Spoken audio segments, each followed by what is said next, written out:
Okay, everyone, welcome. We're going to give a little bit of time just for all of you to check how your audio levels are doing and give me some feedback. Make sure you can hear everything. Um, so, give me some feedback in the chat. Make sure that you can hear everything good, everything's coming through clear, and you can see all of this.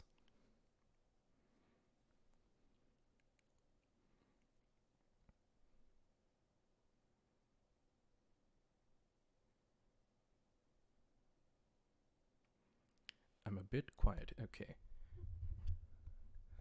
I'll turn the gain up a little bit if I can.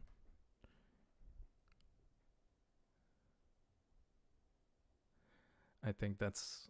Is that better?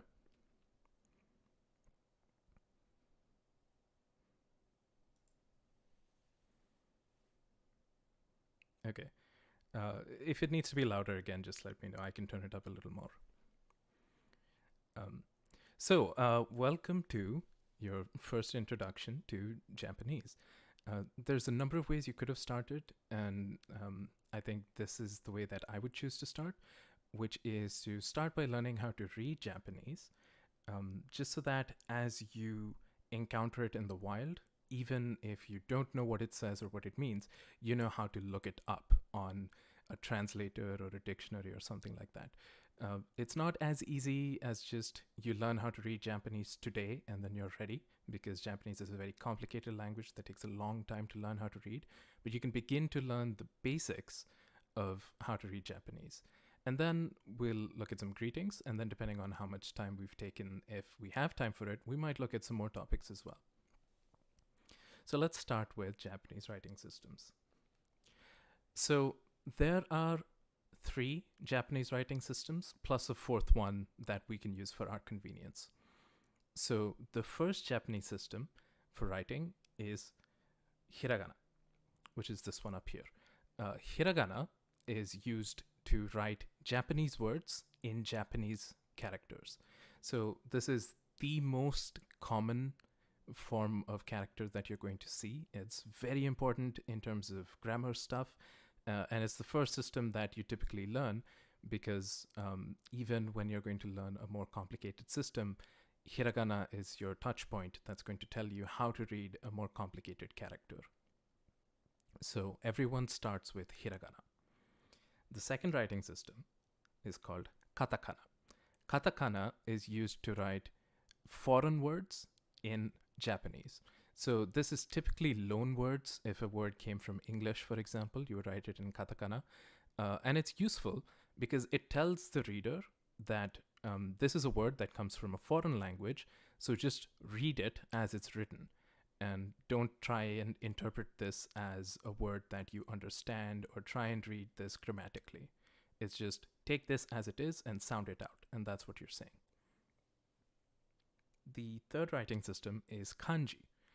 So kanji is the complicating factor in the writing systems of Japanese.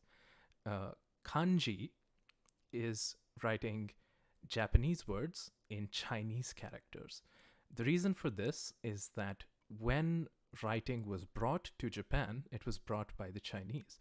So Japanese people took the existing writing system of the Chinese and adopted it, and they decided we're going to use the same characters that you have in Chinese to write Japanese words.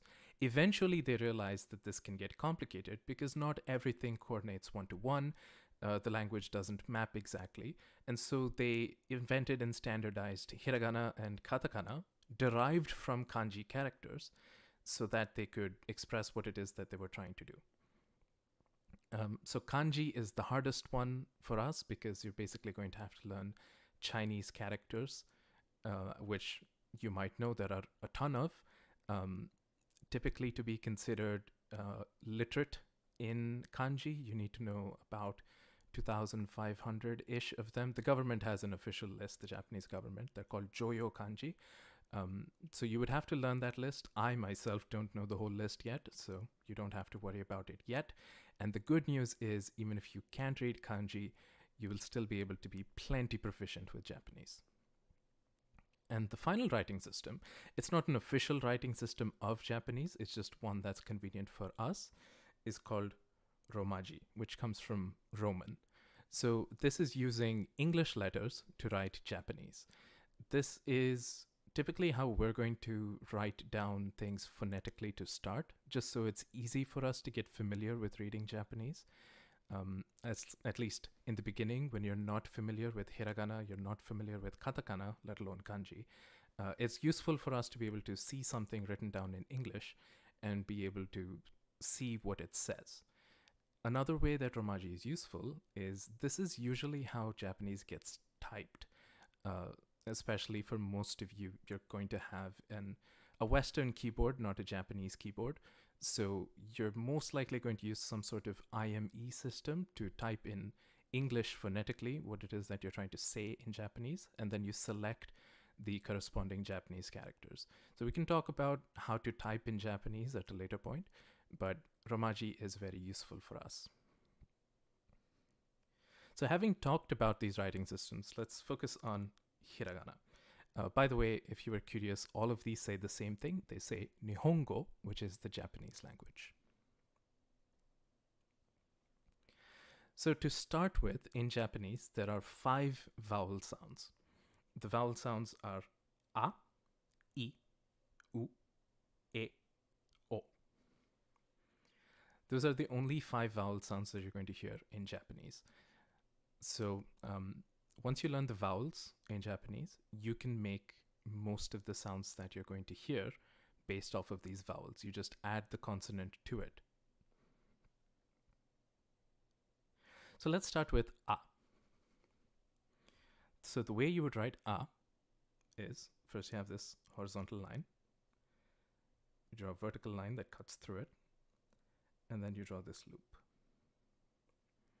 And that's a. Okay, in Romaji that would be written with an A. So, a. I'll do it again one more time. Horizontal line, a vertical line, and then this loop. Now, I will tell you that while these printed characters seem like a really good reference for us in terms of how to write these characters, there is some variation from person to person, and also this is a stylized font, so sometimes copying it exactly as it looks is not the best way to write things, but still it gives you a good base. The next vowel is I. In Romaji, that would be an I. So I is 1, 2. I. And I'll do it again. It's very important that you bring this up, this little curve, and then this line here,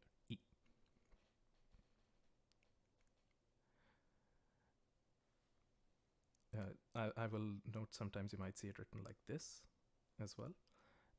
It's just a speed thing. So all of these, they look the same. I. Next vowel is U. U starts with this line here, and then you draw this curved line. U.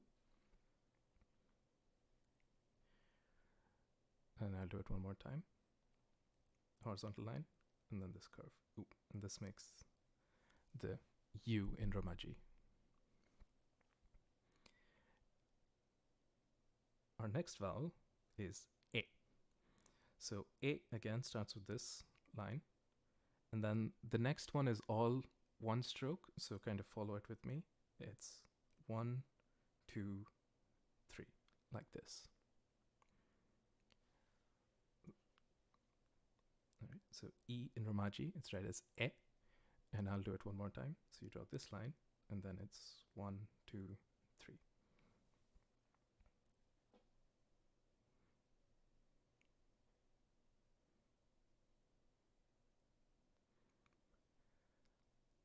And then our last vowel is O, which is an O in Romaji. So this looks kind of similar to A, and I'll point out the difference in a minute. O is the horizontal line, then this is one continuous line, the vertical line that then loops at the bottom, and then you have this little mark at the end. So if we look at A, which was 1, 2, 3, and O, which is 1, 2, 3, you can see how if you're writing quickly and not being very careful, they can kind of look like this kind of a shape. And so this mark here that we have, this is very important because it helps you distinguish A and O. So this is A, this is O, and I'm going to write O one more time for you. Horizontal line, this vertical line that then curves at the bottom, forms a loop, and then this mark.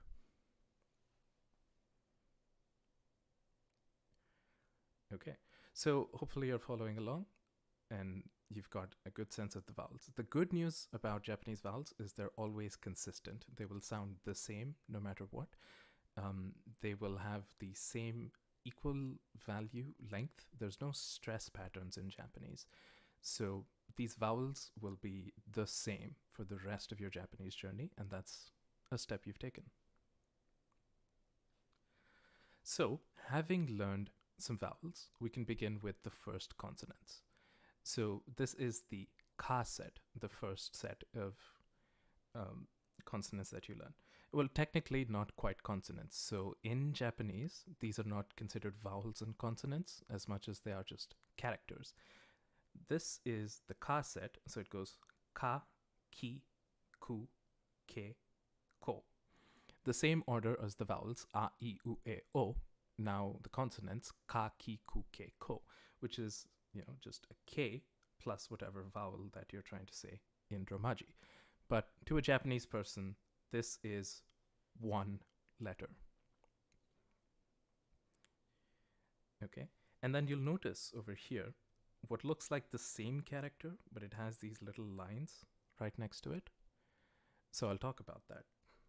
So those lines are called dakuten. Dakuten are these modification marks that change a unvoiced consonant into a voiced consonant. This is a linguistic term. So I want you to do a little experiment with me. Try and say just the k consonant, right? Don't put any voice in it. I had to because I'm trying to get it across on stream, but just the k, if you can do that. Now try to do the same thing with a G sound. See if you can make that sound without the vowel coming out. If I did it, I get g, g. So your voice is automatically involved. But if you notice what your tongue and the rest of your mouth are doing, they're the same between k and g. The only difference is that your voice gets involved in g.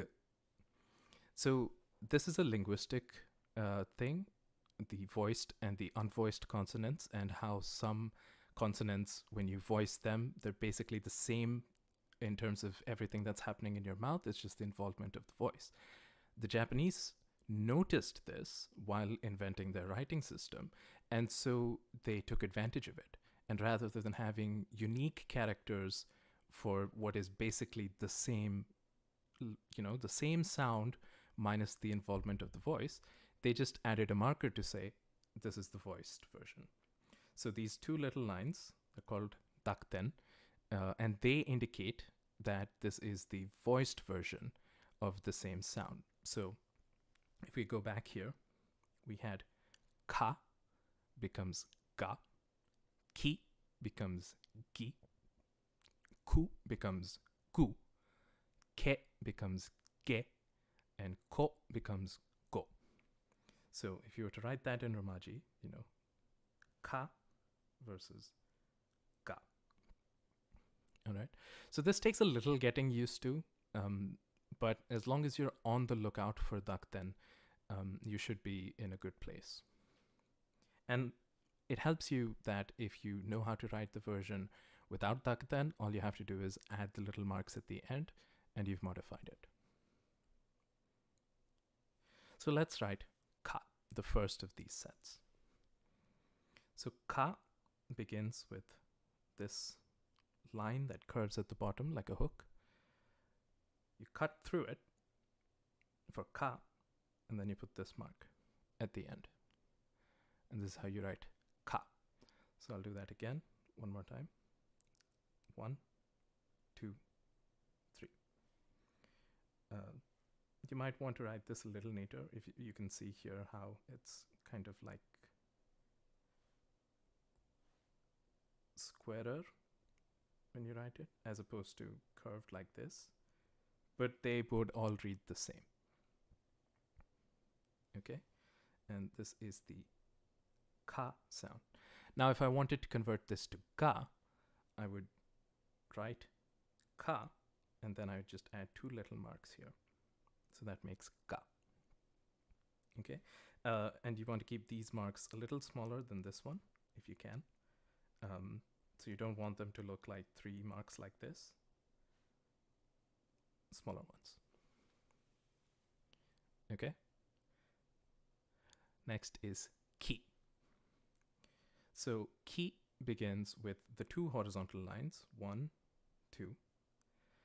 The third line, which comes like this and kind of bounces back, and then a 4th line, which then comes from there and completes the shape. So this is ki. You might also see, as you can see here, ki can be written with just 3 strokes like this. So both are pretty common. You might either see it with 3 or with 4 strokes.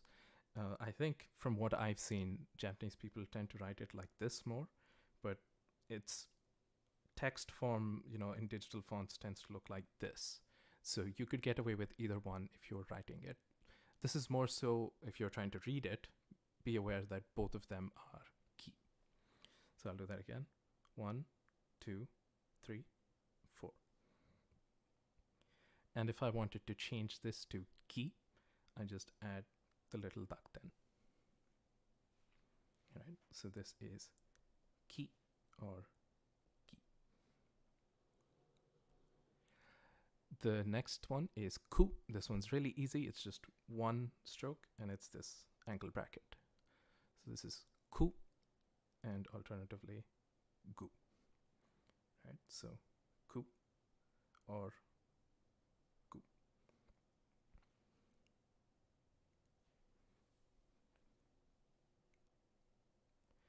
All right, next up is ke. Ke is a line with a little bounce at the end. So you have that little bounce, then you put this line through, and then finally you draw a line that starts out straight but then curves towards the bottom. So I'll do that again. 1, 2, 3. Ke. And if I wanted to make ge, it would be 1, 2, 3, and then the little marks, the dakten. Dakten are also sometimes called tenten because there are 2 marks. So it would be ten, ten, because ten is point or mark. So ten is mark.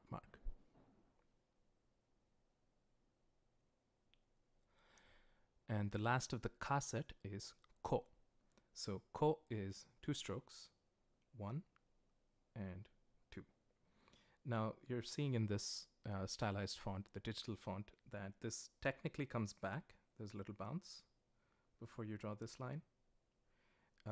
So if you wanted, you could kind of write it like this, but you don't want to. You don't want to connect the 2 because then it looks similar to a different character that we'll see later.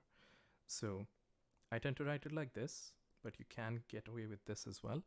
Just make sure that your little mark here does not connect up with the bottom one. If you want to avoid that, you can just do this. So this makes the ko sound. And if you add the little dakten, maybe not as big, it becomes go. Okay? And so now, having learned the vowels and the ka set, we've gotten to the point where we can actually write something in Japanese. So this is the HoloLive streamer Minato Aqua, and we can write her name, Aqua. How do we do that? A, ku, a, aqua.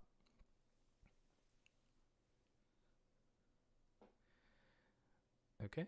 So the idea with this, why I'm using HoloLive streamers as an example here for us to write names, is because when you look at their names written down somewhere, you know what the name should be because you see the picture and you're like, oh, I know who that is.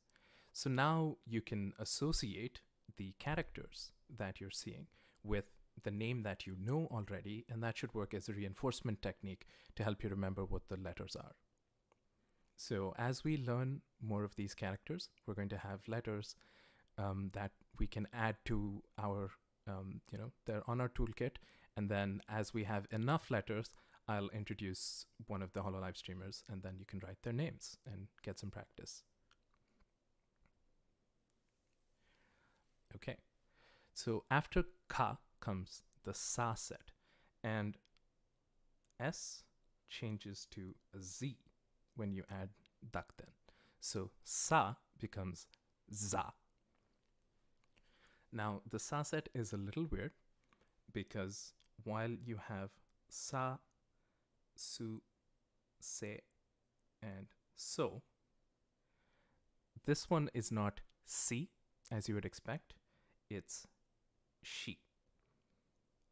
Now, the reason this happens is because to a Japanese person, this is not really something unique. It's the specific way that they say the S sound when combined with the E sound naturally causes it to sound like si.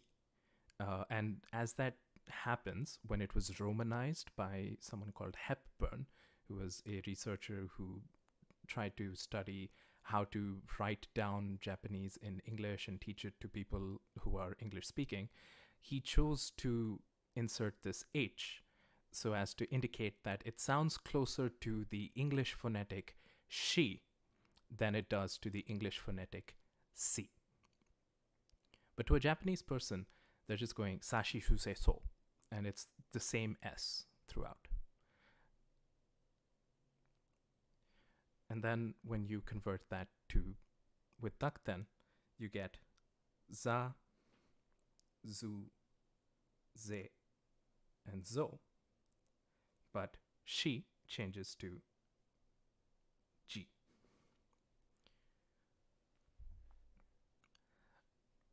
And while at this moment it's going to seem weird that we're already encountering exceptions within these sets, this turns out to be convenient, having sounds like she and ji, which break the pattern, because you can use those to then form a complex sound like sha or jo if you needed to.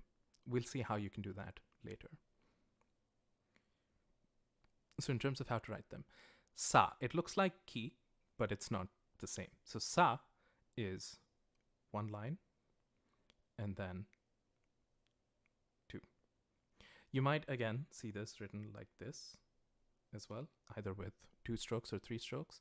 Again, I think native Japanese people tend to write it like this more often, but either one is fine. So 1, 2, 3. And if you wanted to change that to za, you add the dakten.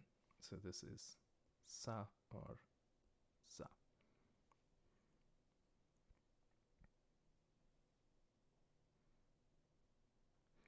Next up is she. So she, it's kind of like the first stroke in E, but you want to not just write it like this because then it could be confusing, especially because if you put dakten, suddenly it's like, is this E or is this G? It looks a little confusing. So instead, elaborate this hook a little bit when you can. So she, as opposed to E, where I keep it a little closer. With she, I drag it out a bit. And then if I wanted to make this G, I would go G.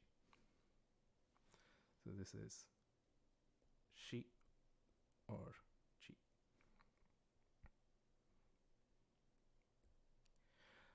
Next up is su. Su is the horizontal line, and then the next one is all one stroke. You start vertically, you do a little loop, and then you finish it off like this with the curl. So that's su. I'll do that again slowly. 1, 2. if I was to do it quickly, like that. And if I wanted to change from su to zu, just add dakten.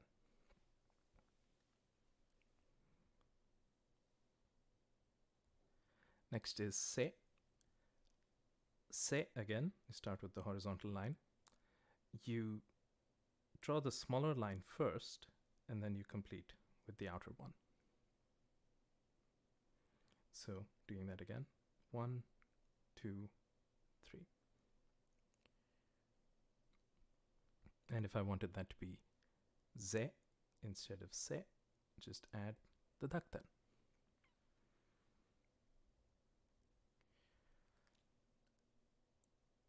And then the last one in our set from the sa set is so. This is all one line, so just follow it. You start horizontally, you go diagonally, and then horizontally again. So this is kind of like the English letter C, underneath which you write the English letter C. So it kind of looks like Z and then C on top of each other. That's kind of the motion you're making. So it's 1, 2, 3, 4. And if I wanted to change so to zo, add dakten.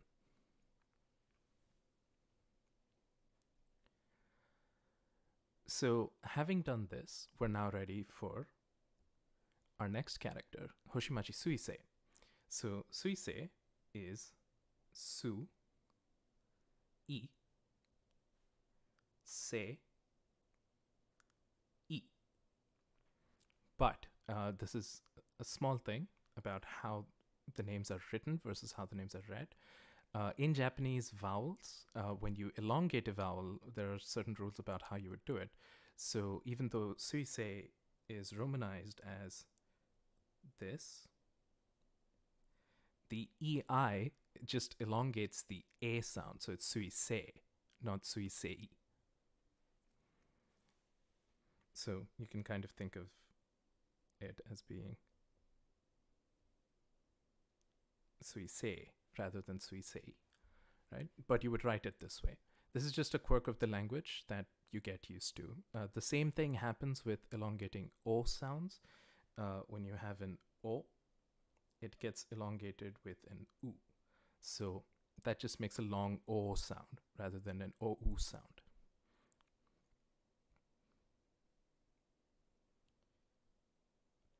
All right. Next up is the ta set. You'll notice these two are in red, and I'll talk about them in a second. But for now, I'll just put them in a box, and let's focus on the ones that we care about. So the ta set, we're going to write T, so ta, and if you add dakten, that changes to ta. So you have ta, chi, tsu, te, to. So again, this seems a little weird.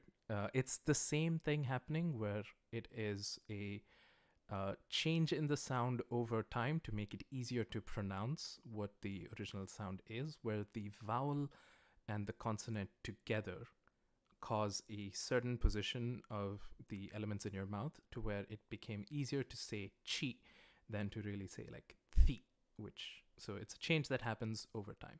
So ta, chi, same thing, tsu, te, to. So ta, chi, tsu, te, to.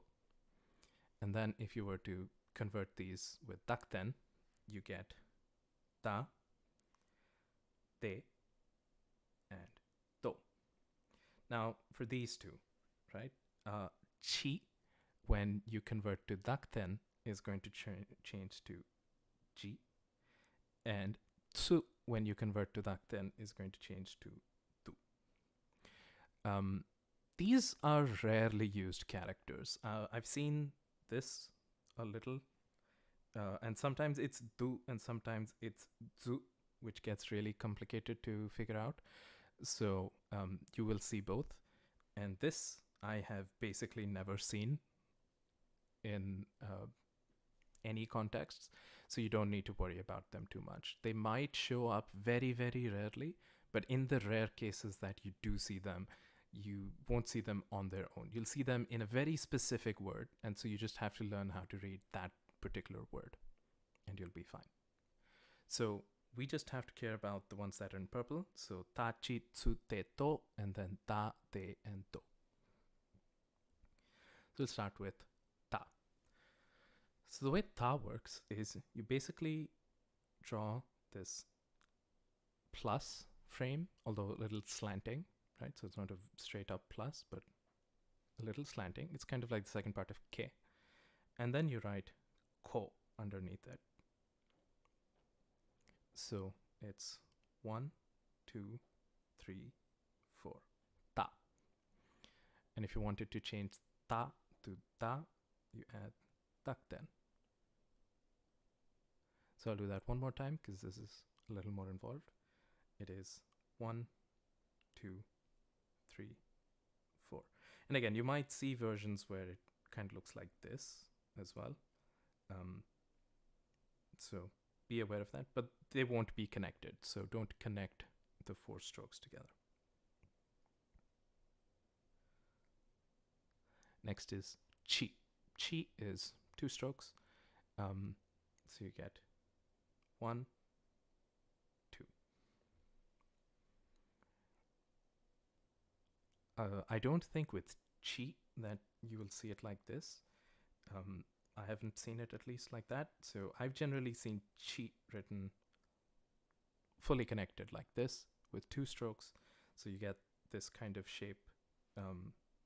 But always the horizontal line comes first and then this shape. So that's chi. And you can add dakten, but remember that's not very common. So we're not going to talk about it. Next is tsu.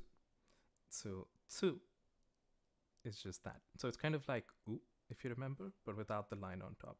So it's just tsu.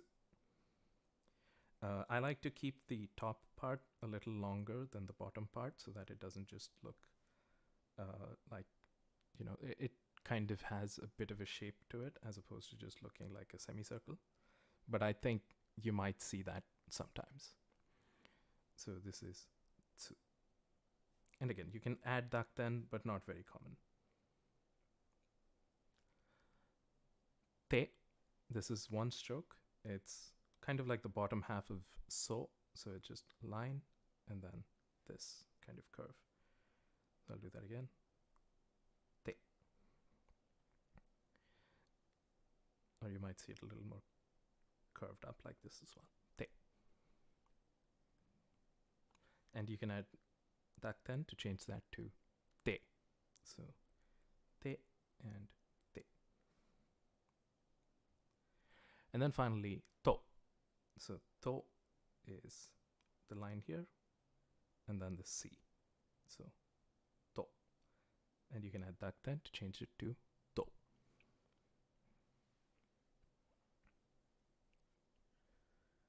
And so don't worry if you see these and you're thinking, how do I remember this? Of course, if you're writing these down, that's going to help you.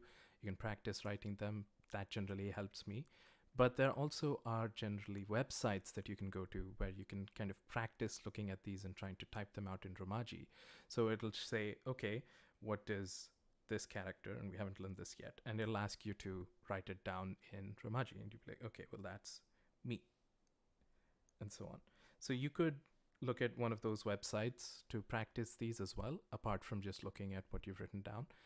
It takes a little bit of practice to get used to reading these at a speed where you're not looking them up constantly. But that's why we will be using Romaji in at least a few lessons to begin with until hiragana really sets in and we're comfortable reading it. So having learned the ta and da set, we now have enough to write down what this is. This is a takodachi. So ta, ko, da, chi. Takodachi. tako meaning squid, and tachi meaning a group of things. So a group of squids, takodachi.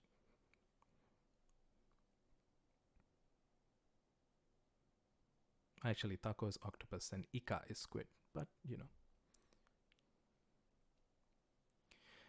All right.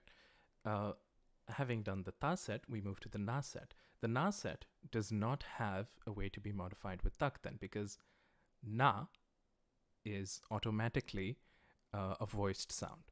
Let me make myself a little louder for Tami. Is this better? Okay. Hopefully this is better for you. I can't really turn the gain up too much more, so if this is not loud enough, a little more, let me see. How is this? I think also where I'm sitting relative to the mic might be affecting things. You're at 100%? Okay. Here, I've moved the mic a little closer to me as well. Hopefully that's good. Okay, so the na set. The na set, na, ni, nu, ne, no, these are automatically voiced. You can't really make n sounds without adding the vowel as well. So there's no dakten to modify these.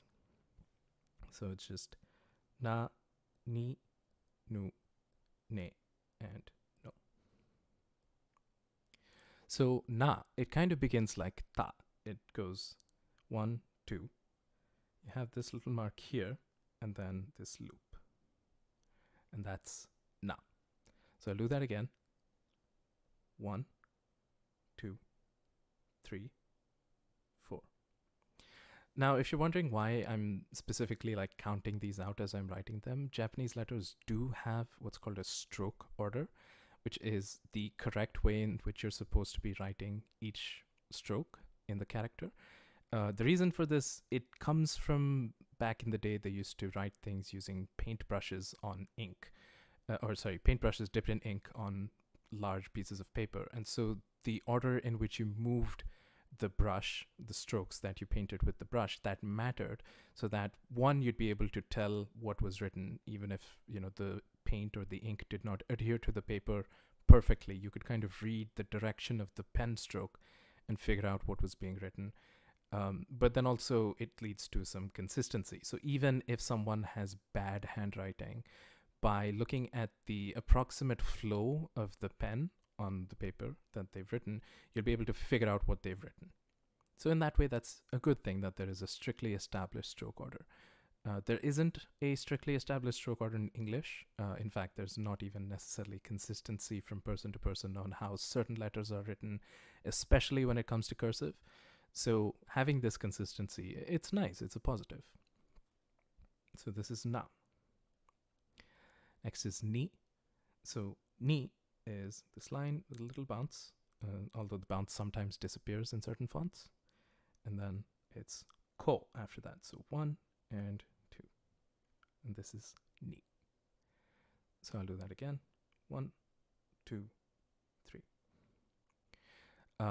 What you want to do is you want to keep the space here small, especially when you're writing multiple letters together, so that it doesn't, you know, look like a ko after some weird line.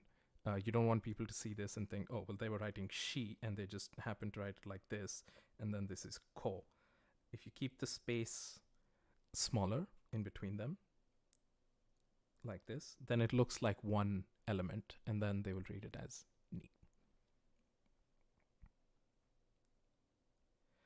Next is nu.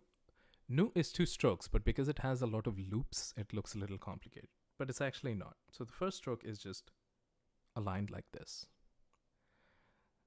The second stroke, start up top, and you kind of come through here, loop it around, and then you draw a loop like this. Okay? So the second stroke on its own looks like this. And with the first stroke like this, that gives you the full character. So we'll write that again. 1, 2. This makes the nu sound.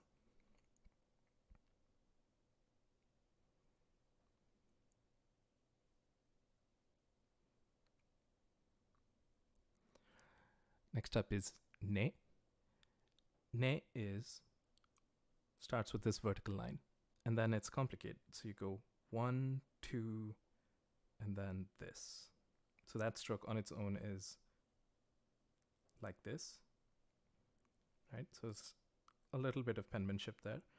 And this can be small as well. It doesn't have to be a big, exaggerated one like I have it. In fact, you can see in this version, it kind of disappears. So it could look like this as well. So it's vertical line, and then some kind of thing like this, and then your actual shape. This makes the ne sound. And then finally, we have no, which is just one stroke, and it's just a circle that then loops over. So no. Okay. And so with that, now with the n set complete, the nani no ne no, we can write down momosusu nene. So this is ne, ne. There you go, nene. One pattern that you might not have noticed right now, but you might notice now that I'm telling you, I'm specifically picking these particular streamers out of the list because they write their names with these characters. So some of them would use katakana for their names, and I didn't want to use them because then you wouldn't see the characters that I'm talking about when you see their names. Right now, if you were to subscribe to Nene's channel, then in your sub box, or her channel name, wherever you would see it, would end with this Nene in hiragana. So knowing her name, this helps you reinforce the character. Okay, so having that done, we're now onto the ha set. And the ha set is weird because you see these little circles. So ha, when you add dakten, changes to ba. This is pretty consistent with most languages in terms of the voiced and non-voiced matchings. There's also what's called the han dakten, so the half dakten. That's the little circle. And that's kind of in between ha and ba in terms of what you're doing with the voice. And it makes the pa sounds. So once you learn the ha hi hu he ho, you can say babi bube bo, but you can also say papi pupe po. They all use the same base character, and then it's just dakten make the ba sound and han dakten makes the pa sound. So this is again recognizing that what you're doing with your mouth is the same, and it's just how much of the involvement of the voice that is changing the sound. And so they used the same character across all of them. So let's start with ha. Ha is this line with a little bounce, vertical line, and then this, which kind of loops at the end. Ha. If I was to make it ba, then it's ha, and then dakten. And if I wanted to make it pa, then it's this and a little circle. Okay, so ha, ba, pa. He, this is all one stroke. It goes one big U and then a little tail at the end. Like this. So 1, 2, 3, and then you could add B or P as needed. Ha is the only character that has these han dakten, by the way. So if you wanted, you could just learn these as an exception. You don't have to worry about han dakten with any other set of characters. This is fu, not who, but fu. So what's happening here, again, the sound is changing. It is just who, but because the u sound kind of forces your lips together. It's not like the English oo where you actually purse your lips, but your mouth is closed somewhat. And so the hu, as you're saying hu, modifies into kind of like a f sound. And so that exhalation of air, when it was romanized, got romanized as foo, because Hepburn felt that foo sounds closer than saying, well, it's who, but the H is weird, so it's like foo, and you have to figure that out. And they didn't want to deal with that, so they just said it's foo, because it would sound closer, and it would explain why this letter gets used whenever loan words that start with the f sound use this character. So who is kind of like a 3, but a little tilted. And then 1, 2. You might sometimes see it like this as well, but that's not very common. I generally see these attached. So, well, you might see it like this. But I write it like a 3, and then I add these. So, hu. And then if you add dakten, it is bu. And if you add handakten, it's pu.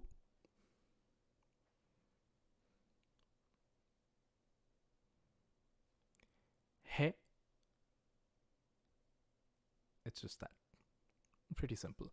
So the first line is short, and then the second line is a little longer, and it's one continuous thing. So it's kind of like ku, but turned on its side.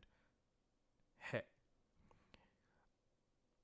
Okay, and pe and pe. Yeah, you could think of it as a raised eyebrow. If you want to come up with mnemonics that help you remember these, you can. So then you could think of this as like he with a raised eyebrow, if that helps you remember it.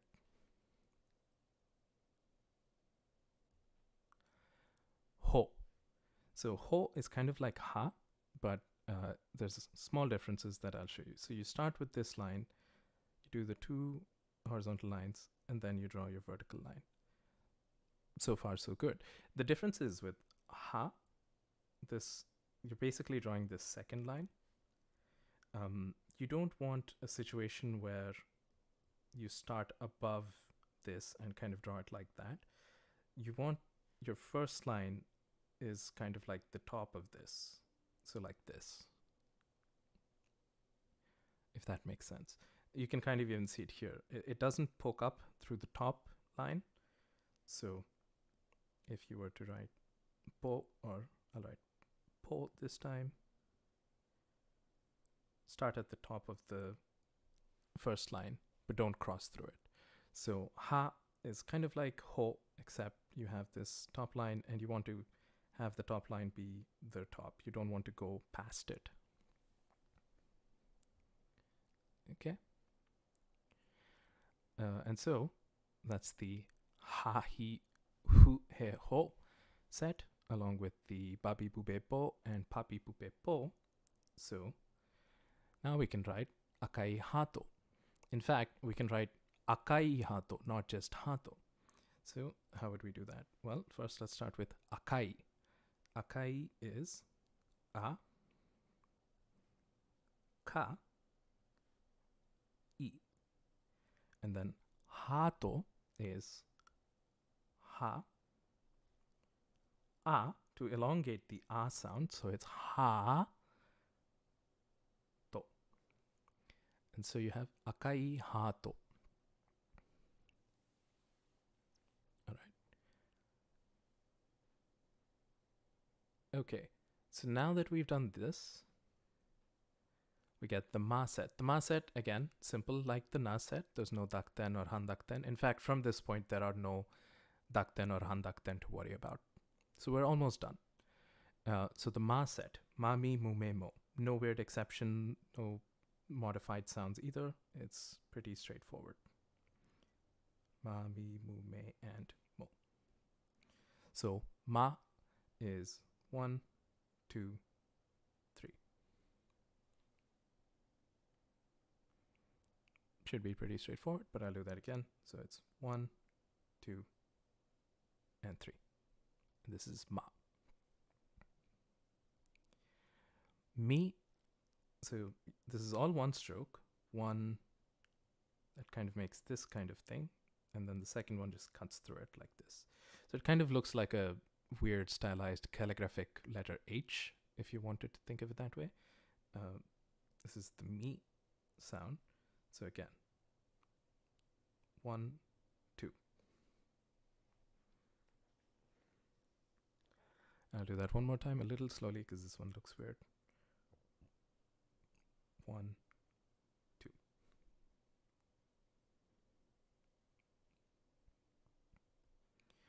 All right, mu. Mu is again a little complicated, but if you follow the order, it'll make sense. So horizontal line, typically you start with the horizontal lines. So you start like this, and then you turn back up and make a loop, kind of like su, but then you turn back the other way and turn it this way. Okay, so I'll do that again, and then add this line. So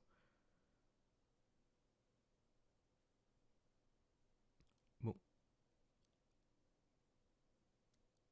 All right, I'll do that one more time, just this line on its own, so you can see. Start vertically, loop, come back down, and then you turn the other way when you do this. So with this as your first line, you do this shape, and then you add this line to make it mu. Me. This kind of looks like nu, it just doesn't have the loop at the end. So if you remember, nu was this, me is the same first line and the second line, and you just wrap it up like this. You don't do the loop part afterwards. All right, so I'll hide this for now, and we'll look at me one more time. 1, 2. And I'll do it one more time, a little neater. 1, 2. So this is me. And then finally in the ma set we have mo. Mo is the exception where you don't do the horizontal lines first. You do this line first, and then you draw your horizontal lines through it. So that's mo. So again, do this kind of like shi, and then you cross through it, and that's mo.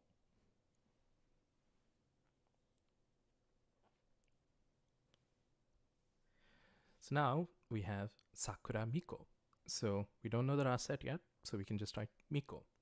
So Miko is mi and ko.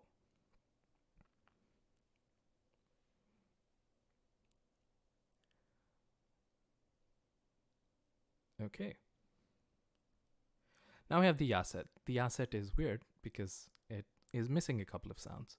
So ya is, we have ya, you, yo.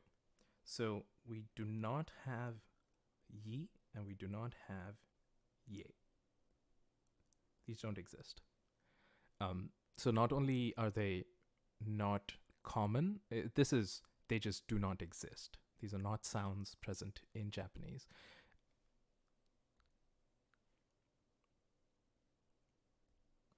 So ya. Ya is, you start with this curve, you draw the little line first, and then you draw the big line, and you get ya. So I'll do that again. It's the curve, little line, big line. Yeah. So to me, it's kind of like drawing the English letter P, but the exact opposite way as I would normally do it. You go like this, the small line, and then the big line.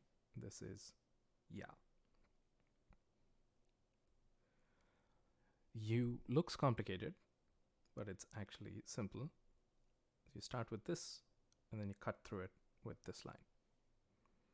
So, like that. You.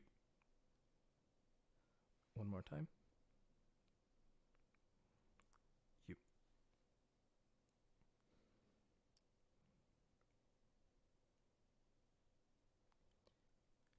And then last in the ya set is yo. Again, start with the horizontal line, and then you draw the rest of the shape. So, yo. Sometimes you might see this line drawn a little upwards like this as well. same thing. These both make yo sounds.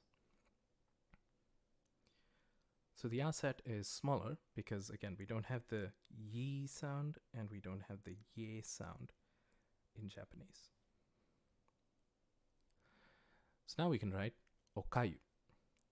So okayu is o ka yu.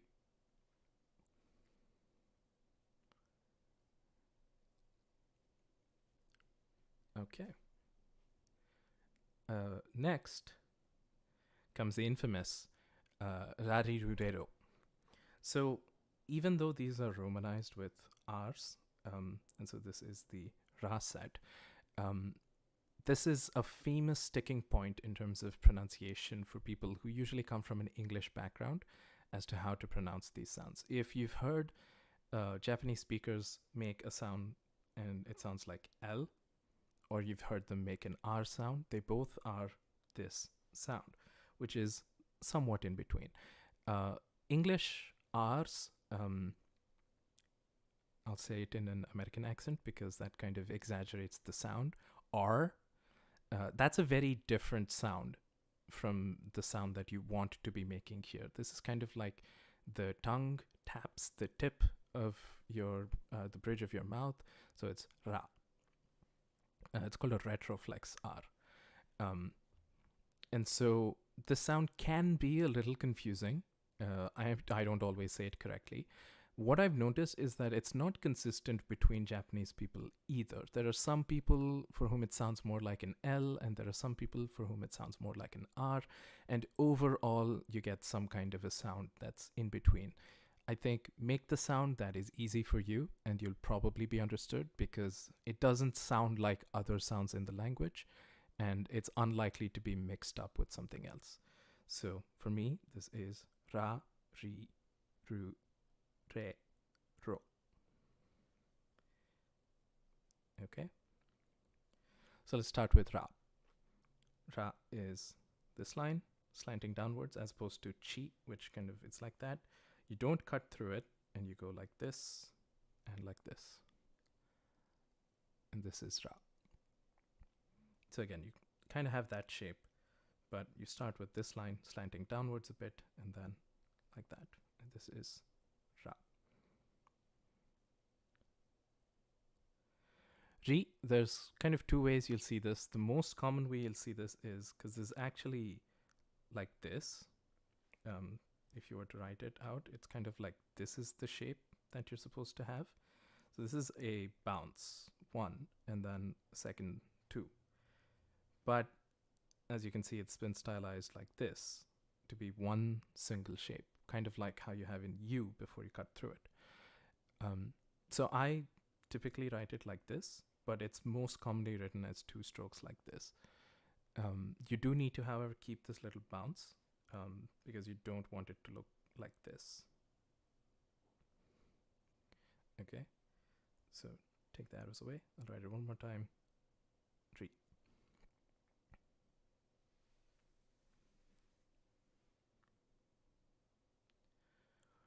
Ru is kind of like the number 3, except it has a loop at the bottom. And it's all 1 stroke. So 1, 2, 3. And this is ru.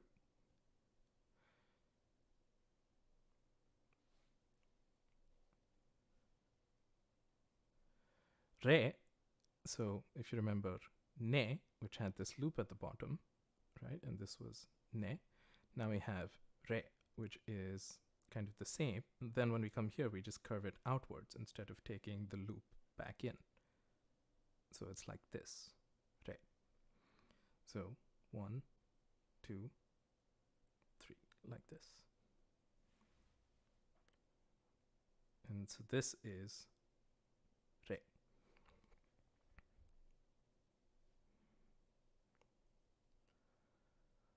And then finally we have ro. So ro, this was ru with a loop at the end. Ro is without the loop, so ro. Kind of like the number 3, but for me the number 3 looks like this.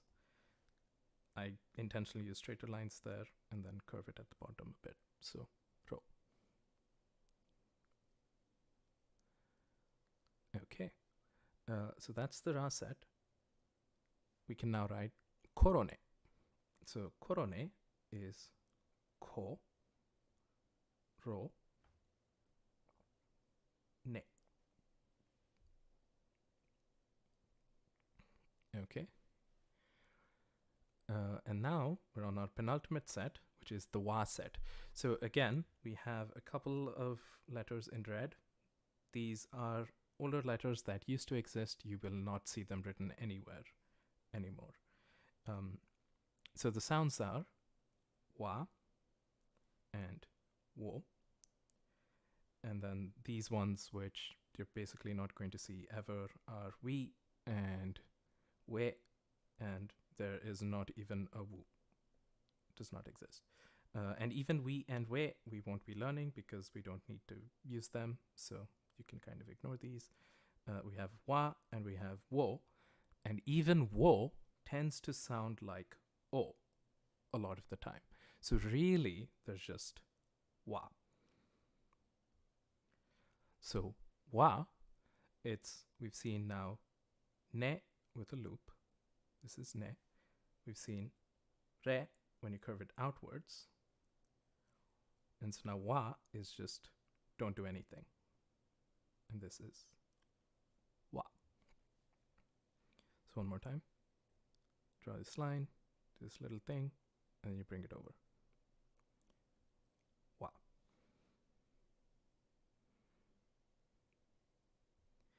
And then wo or o, right? So this is 3 strokes, and when you break it down, it's easier to see. So horizontal line, kind of this shape, but we're not going to bring it down all the way around.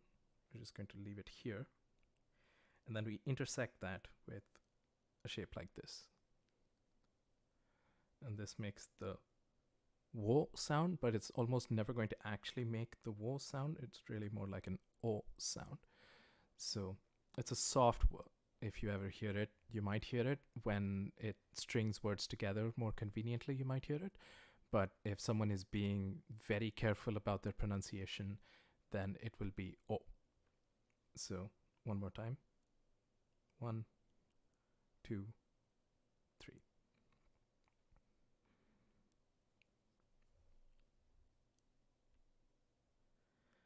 So we can write watame. Watame is wa, ta, me. Okay. And now we've learned basically everything except for the last letter, which is n. So n, this is not part of the na set. This is only going to appear at the end of a word, most commonly. Well, it can appear in between as well. But the n sound, it's not the na, it's a different n. And sometimes it can change into like an sound depending on things, but it's not voiced. There's no actual consonants here. It's just n. So if you've heard, honorifics like san or chan or things like that, this is the n at the end of it. And it's all one stroke, and it's just like this.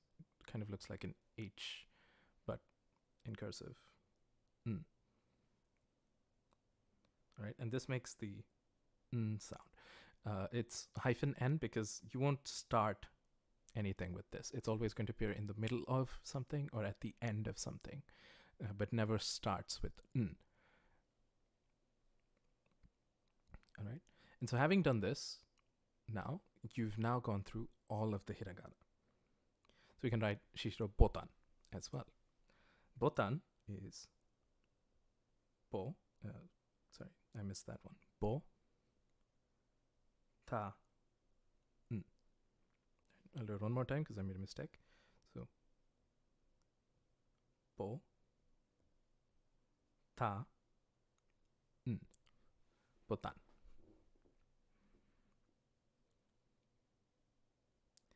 Okay, so that ends the simple sounds, the constituent sounds that make up the rest of, all the base blocks of hiragana. But now you have to learn what's called yuon. So yuon is combinations of sounds that allow you to make a complicated sound. So this is, for example, kia. Okay. So what happens, the way that yuon works is they always are some sound that ends with e plus a y, and then it's either ya, you, or yo. Okay, so you have some consonant ending with an e plus ya, you, or yo, and those make your sounds. So you have kya here, q, and kyo. Here you have so this is how most of them will sound, and then as well, you know, you could think like mia, mew, myo, or ya, ryu, ryo, and so on. But the two that we want to really pay attention to here are this one and this one, because they do something a little different.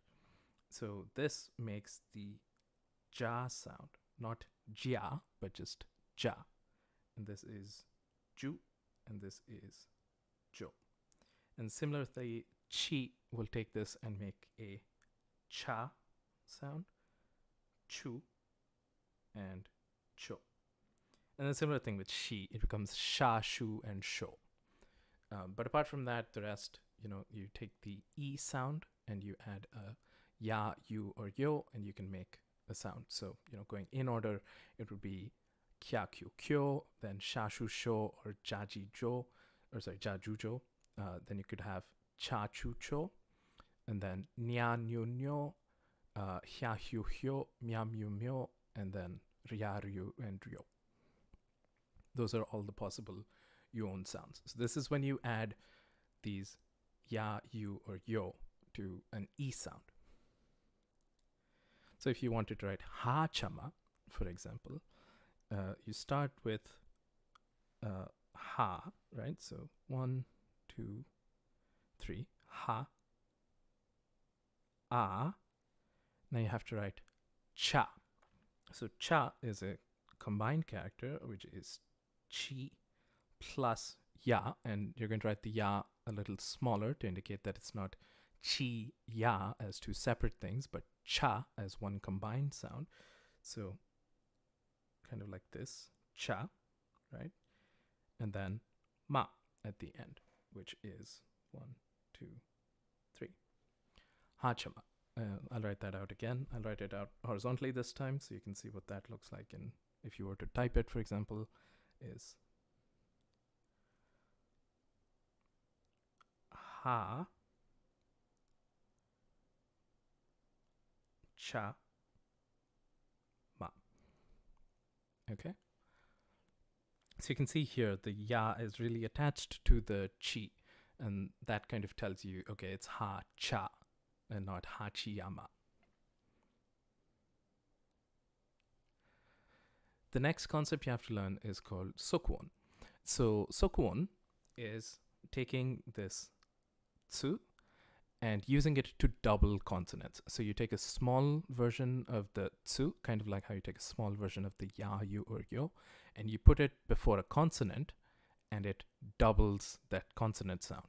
So this is saka, which means hill, and this is sakka, which means author.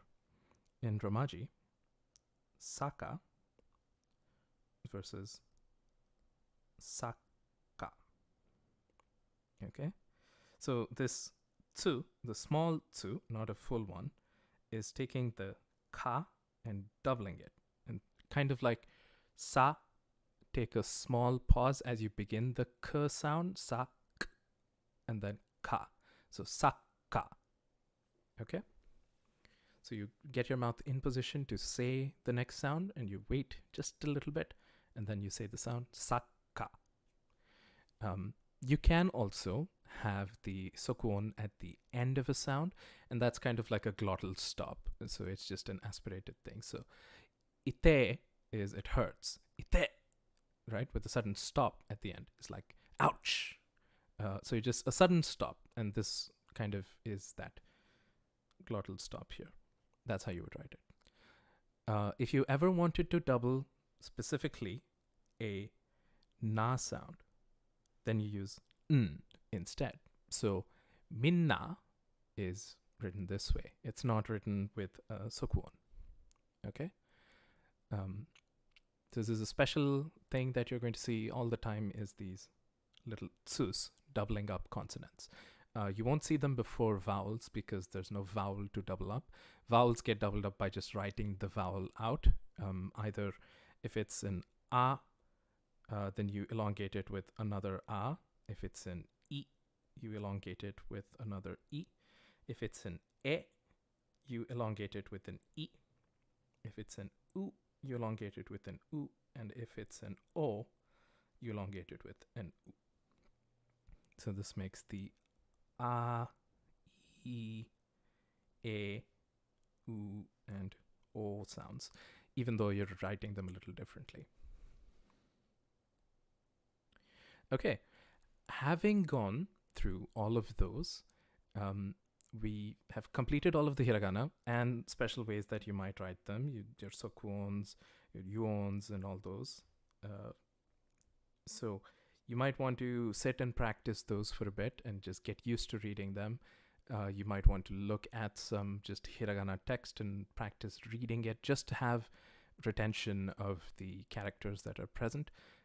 There are some websites, again, that will help you repeat them. You could download a spaced repetition system app like Anki and have like a flashcard system going, or you could have physical flashcards that you make as well. Some way to memorize all of these. Given how quickly I'm going to be putting these videos out, I don't expect you to memorize all of hiragana by our next lesson, which is the same time tomorrow. But I'm hopeful that as we keep doing these, you will not need to rely on the English version in Romaji as much, although I have included them in the first few lessons because it's going to be necessary. So now that we know how to read some Japanese, that's useful, but it's also going to be helpful for us to know a little bit of Japanese to be able to speak. So the first time you meet someone, this is the most typical way that you would introduce yourself. So, hajimemashite, which is basically a way of saying nice to meet you. Literally, it is, this is our first time. So it being the first time, the beginning, which is what hajimaru is to start something. So this being the beginning, maru-maru to moshimasu, okay? Which maru-maru, this is just to fill in the blank. So this is where your name goes, right? So for me, it is Derek to moshimasu, and I would say my name there. But you would say whatever your name is.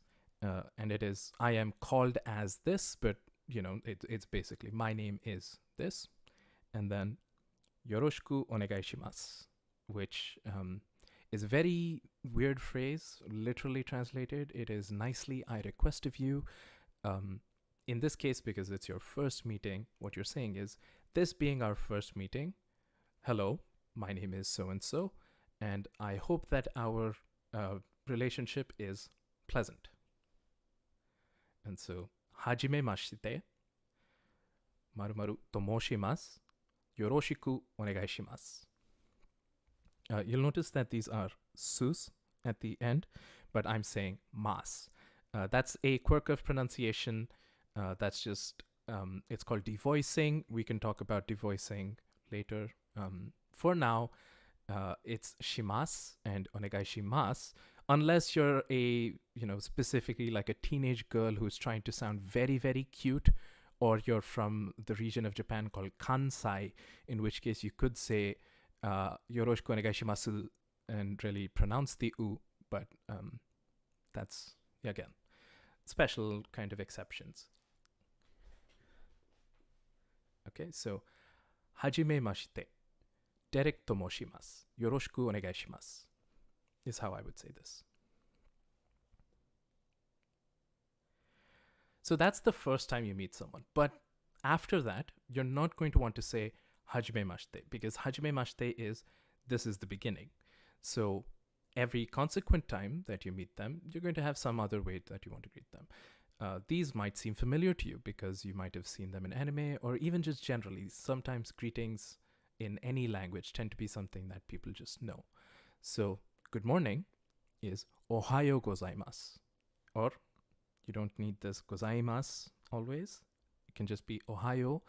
But if you're being polite, if it's someone that you don't know too well, ohayo gozaimasu, which is good morning. If it's someone you know well, then you can get away with ohayo. In the afternoon, konnichiwa. So konnichiwa. So this n doubling the ni that comes after that. So konnichiwa. You see this ha here, and you're going to wonder, why am I writing ha and saying wa? And we'll talk about it when we look at Japanese grammar, but it's a holdover from before hiragana was fully standardized. So you write ha, but you say wa in a very specific context that is extremely common. So konnichiwa, which literally translated is just today is, and then the rest of the greeting is kind of left out. It's I think it's short for I hope that today is a good day for us, but it's just konnichiwa. Similarly, you have konbanwa. So konbanwa, this time ban. So nichi is day, ban is night. So konbanwa is good evening.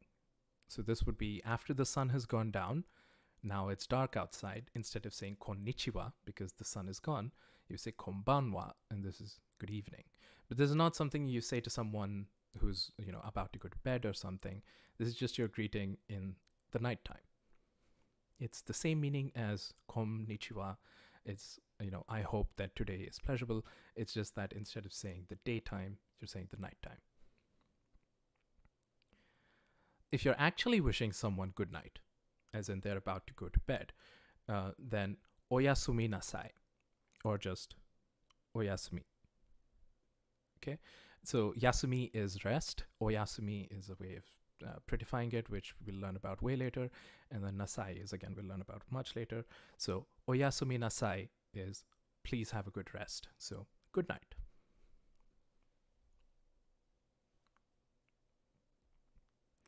If you want to thank someone, arigatou gozaimasu. Again, gozaimasu is a way of making it polite. So if you want, you can leave it out. If it's someone you really know well, you can just say arigatou. But if it's someone you don't know that well, or if you really, really want to, express how thankful you are, how grateful you are, you can add it on. So then arigatou gozaimasu is thank you very much.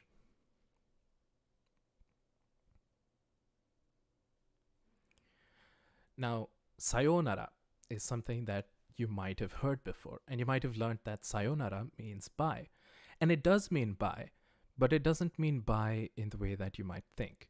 Sayonara is almost like saying, if I never see you again. So it's like a farewell. It's a final goodbye almost. This is the kind of thing you would say when you graduate high school to your high school friends, as in, stay in touch, but if I never see you again, sayonara, right? This nara is actually that conditional, if I never see you again. So you don't want to be saying sayonara to someone that you're probably going to meet again, or even to strangers because you're not expected to see them again. This is kind of like a more emotional thing there, where you have a relationship with someone, and therefore saying that if this is our final goodbye, makes sense. So rather than using sayonara, you might want to use bye-bye, which is just English, right? But that's common. You could say bye-bye. You can say ja or jane or matane as well, which are all different ones. And these are less formal, but they kind of imply that you will be back. You will meet them at a later date. So, mata is again. So matane is like, I'll see you again. Or jane is like, okay, some other time. Exactly. Mata nene, as Dex points out in the chat, mata nene is just matane, but with nene's name. So it's mata nene. And we'll talk about why ne shows up at the end of it when we talk about grammar. Okay, here is a special kind of greeting that you might have seen in an anime, but it doesn't seem to exist outside of Japanese society, or at least it doesn't tend to exist in English, and therefore it could be interesting to study. So this is a call and response that happens when someone is leaving the house. So when they're leaving the house, they say ittekimasu, okay, which is I'm going to go and then I'll be back. So you say it when you're leaving, but you don't say it when you're leaving forever. You only say it because you're going to be back, later in the day. So you're going to school or you're going to work. Maybe you're just stepping out to buy some groceries and then you'll be back soon. That's when you'd say ittekimasu, right? So, which is iku, I will go, and kuru, come back, ittekimasu. And then the response you get from inside the home will be itterashai, which is please do come back. So you will say ittekimasu, and the response is itterashai. Okay, so if you ever do visit Japan and you are staying with a family, for example, as you leave for your daily travel, if you're going to come back, ittekimasu, and they will respond itterashai. When you come back, eventually, you're going to say tadaima, which is I'm back. And they will say okaeri nasai, or just okaeri, which is welcome back. So as you're leaving, you say ittekimasu, and they say itterashai, and then when you come back, tadaima, and they say okaeri nasai, or okaeri. And this is a call and response kind of thing that happens when people are leaving the house and coming back, with the expectation that they will be back in the first case, which is ittekimasu, I will come back. And in this case, when you are back, two people who are expecting you to be back. So when you say tadaima, it's really short for I have just come home, as opposed to I've been here for a while. Okay. Looks like we've been going for about an hour and a half, so we'll end it here. If you have any questions, go ahead and ask them in chat, and I'll respond as needed. Hopefully that was entertaining for you. And if you don't have any questions, you're free to leave now, and I'll be back again tomorrow at the same time, and we'll see what we're talking about. I still have to choose if we're going to focus on vocabulary first or grammar first. We'll probably do a mix of both. I'm glad you enjoyed it. All right, so I'll wait here for some questions, and if not, thank you for coming, and I'll see you again tomorrow.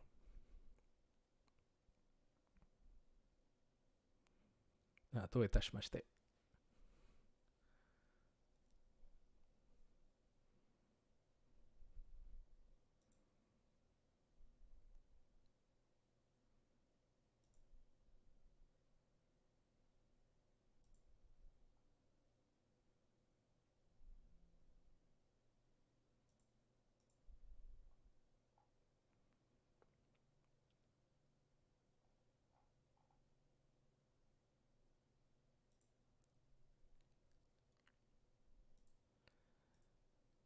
Okay, Dami, I see your question on Discord, not in the chat, but I'll just answer it anyway.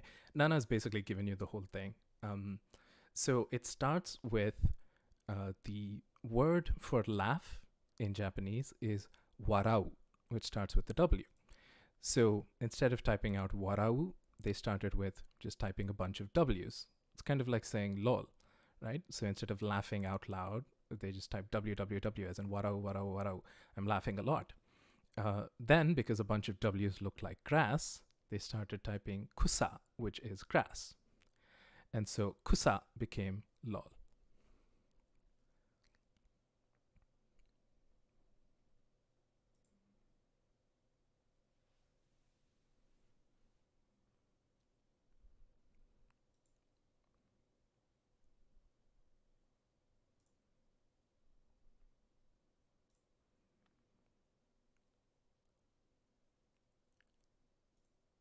Okay, I'm not seeing any more questions in chat, so thank you for coming, everyone, and I will see you again tomorrow. Hopefully it'll be an interesting lesson. And if you have any questions in between this time, feel free to leave it in the comments, or you can message me on Discord if you have my Discord.